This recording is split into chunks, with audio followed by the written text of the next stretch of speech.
Béatrice Vincent, je suis secrétaire départementale du syndicat EFO pour les enseignants de lycée, de collège, donc pour les enseignants du second degré. Alors la situation dans l'éducation nationale et tout particulièrement dans le second degré se dégrade notoirement.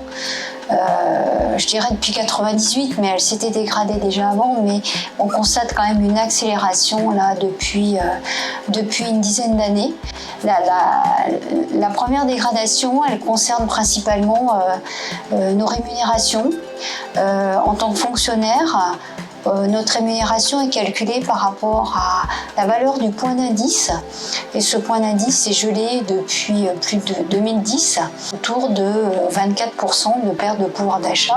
La dernière mobilisation qui a eu lieu le 13 janvier, et qui a été massive dans toute l'éducation nationale, que ce soit dans le premier degré ou dans le second degré, je rappelle qu'il y a plus de 75% de la profession qui était en grève ce jour-là. Le ministre de l'Éducation nationale et le Premier ministre ont reçu en audience les représentants de tous les syndicats et qu'il y a eu des avancées notoires sur un certain nombre de dossiers. Les syndicats, ils ont un rôle à jouer pour accompagner dans l'aboutissement de leur revendication les personnels. Il y a une majorité effectivement qui n'était pas syndiquée, voire même qui n'avait jamais fait grève. La seule porte véritablement de sortie que l'on peut avoir dans la profession, c'est l'action collective.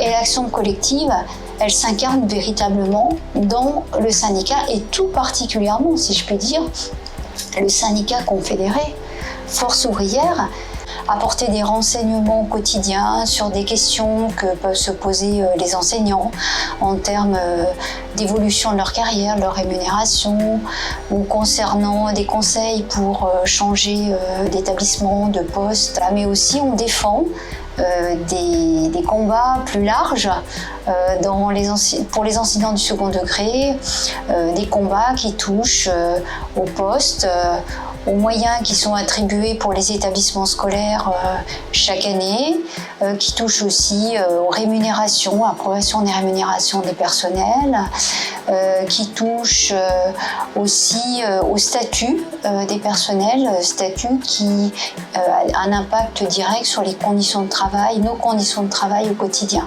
Il y a une volonté, quel que soit le gouvernement en place, de détruire ce qui fait le statut des enseignants, c'est-à-dire ce qui les protège, mais c'est ce qui leur permet aussi de faire leur travail en toute sérénité et de bien pouvoir le faire. On est confronté à la destruction des diplômes dans l'éducation nationale, tout particulièrement du baccalauréat depuis 3 ans, depuis la réforme Blanquer. Et on a des filières universitaires qui, par le biais de Parcoursup, rétablissent des sélections pour les élèves qui auraient un bac avec une étiquette connotée.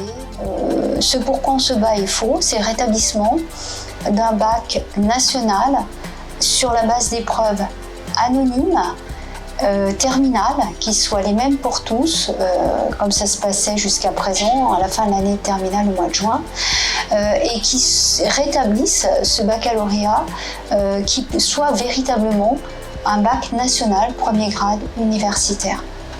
Aujourd'hui, un élève de 6e, dans le cas des horaires nationaux en français, à 4h30 de français par semaine, moi-même, quand j'étais en 6e, ça remonte déjà aux années 70, j'avais 7h30.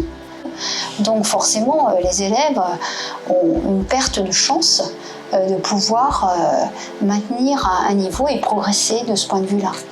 Donc moi, j'invite véritablement des personnels enseignants d'éducation du second degré de l'éducation nationale à nous rejoindre en se syndiquant dans notre combat syndical. Alors notre adresse mail est la suivante: snfolc38@gmail.com.